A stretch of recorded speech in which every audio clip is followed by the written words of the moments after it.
Bon, ça y est, on est arrivé chez Grand Tourisme Import. La voiture est dégueulasse, je suis désespéré.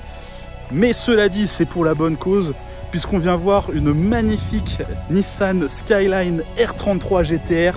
Elle est vraiment très jolie. Elle est juste en face de moi. Je vais vous la montrer tout de suite.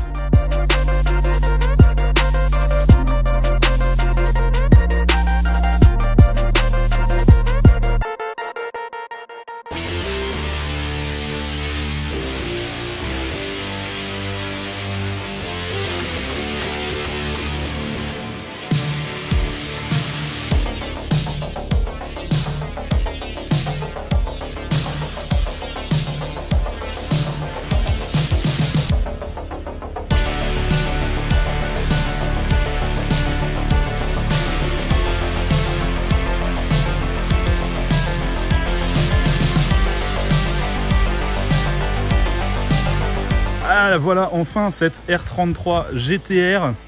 Alors pour information, on est donc chez Grand Tourisme Import qui fait de l'import de voitures japonaises. Il y a de très belles choses dans ce garage, notamment une Aristo ici que l'on verra, on verra un petit peu plus tard dans une autre vidéo. C'est un ami à moi qui est en train de l'importer, donc il y aura une vidéo là-dessus. Alors c'est la première fois que tu poses ton cul dans ta bagnole, ça fait quoi? C'est confortable. Ouais, c'est bien. C'est très confortable.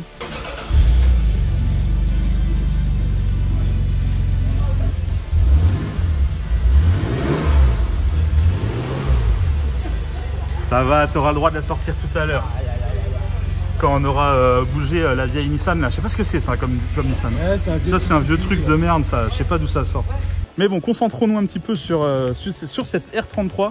D'ailleurs, je pense que c'est Anthony qui va nous la présenter puisque c'est le propriétaire de GT Import. Ouais, il y a plein de belles choses chez toi. Hein. Ouais, il y a quelques voitures sympas. Ouais. Écoute, là tu as une R34 GTT 4 portes à laquelle on vient de poser un kit large. Bon là elle est en monte pneu neige, hein, faut pas regarder, mais elle a des belles BBS pour l'été. Voilà, donc elle va passer en homologation. On a mis le kit Uras V2 là, les ailes. C'est marrant, tu sais qu'il y a beaucoup de monde qui ne sait pas que ça existe en 4 portes, ce genre de voiture. Et surtout que ça c'est une turbo boîte méca, donc c'est quand même c'est super rare. Et c'est magnifique, ça a vachement de la gueule. Bon, ouais, là les jantes vraiment la mettent pas en valeur.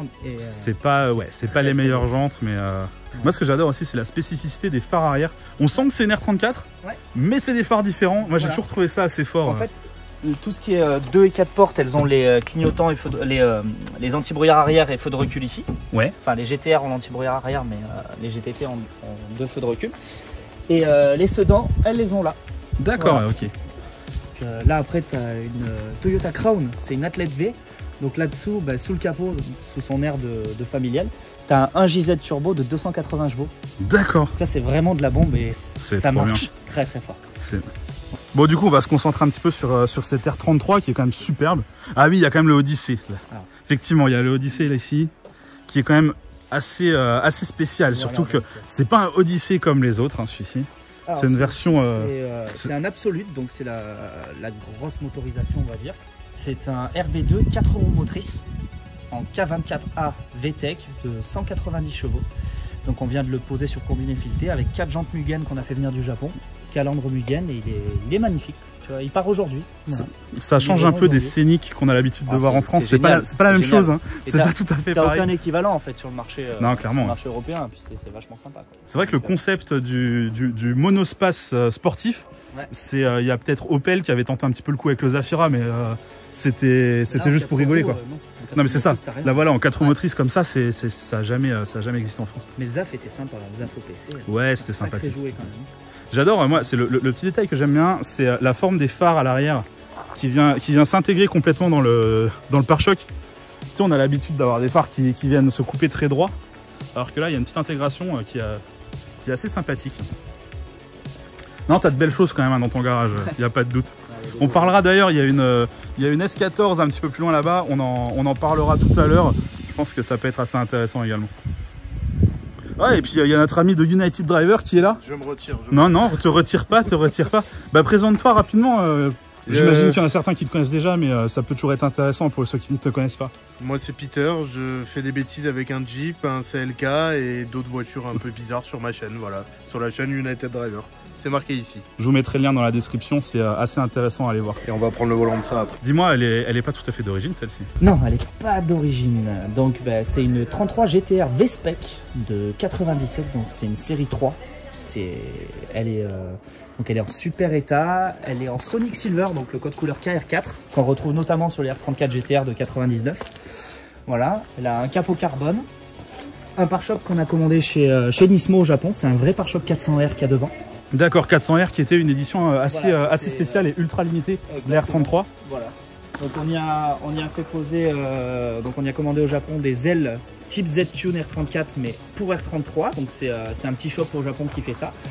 Je sais pas si en vidéo ça rendra bien, mais en vrai c'est vraiment magnifique. Le petit détail de ces ailes, c'est aussi cette partie-là qui est assez surprenante.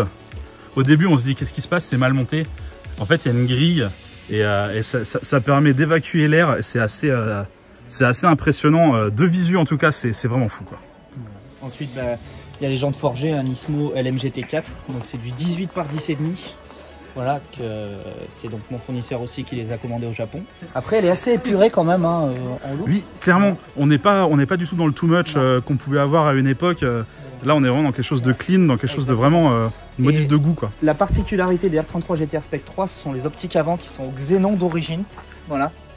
Attends, tu me rappelles la date de sortie de cette voiture? On est en 97 et on a des xénons d'origine, c'est quand même fou. Et les optiques lenticulaires du coup sur celle-ci, voilà, les optiques qui sont devenues un peu le Graal, on va dire, des séries 3, qui sont très très recherchées pour tous les amateurs de 33 GTR, mais une paire d'optiques comme ça d'occasion, on est entre 2 et 3 000 euros.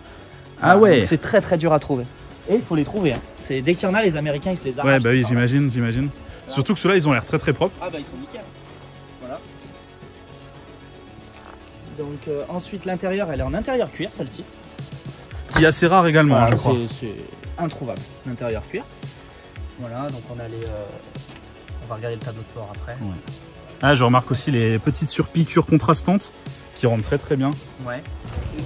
Voilà, je vais te montrer le tableau de bord, elle a un bloc compteur Mainz qui est très sympa. Mainz qui est donc un préparateur japonais. Voilà, préparateur Nissan en particulier. Bon, Voilà. pour les joueurs de Gran Turismo, on connaît bien. Exactement. Mais à savoir que Mainz n'ont pas fait que des Nissan. Là, j'ai une Toyota Aristo, donc qui n'est pas au garage, qui est chez moi, avec un calculateur Mainz. Oui, exact. Toyota Aristo en carto Mainz. C'est Voilà. fou ça. Donc là, tu as les Mano Nismo aussi au centre, qui sont une très très très belle pièce. Et par contre, pour une voiture de 97, c'est impressionnant à quel point elle est propre. Hein. Ouais, Je veux dire, c'est... elle est vraiment super bien conservée. Ah là là, le fameux. Voilà, donc là tu as un RB26 DETT, donc c'est un twin turbo. Tu as les turbos d'origine, donc tu as juste un piping HKS, gros échangeur et une bonne carto, bons injecteurs, bonne pompe à essence. Et ça tourne aux alentours de 450 chevaux. 450 voilà, chevaux quoi. Bien optimisé, donc elle est toujours au samplon 98. À l'éthanol, on pourra en tirer plus, mais au samplon, vous allez déjà voir pendant le test que c'est très très très violent. Bon, du coup, on n'irait pas faire un tour avec cette bagnole? Eh ben franchement, tu sais quoi, je suis chaud là. En plus, t'as les clés dans la main, ouais. Bon, par contre, ça va pas pas se passer sur ma chaîne, ça va se passer sur la tienne. C'est ça. La Histoire, partie conduite, ça sera chez moi. Histoire de partager un petit peu ça avec un maximum de monde. Donc, je vais mettre le lien de cette vidéo dans la description. Si vous voulez voir comment ça roule, c'est chez lui. Allez, on y va.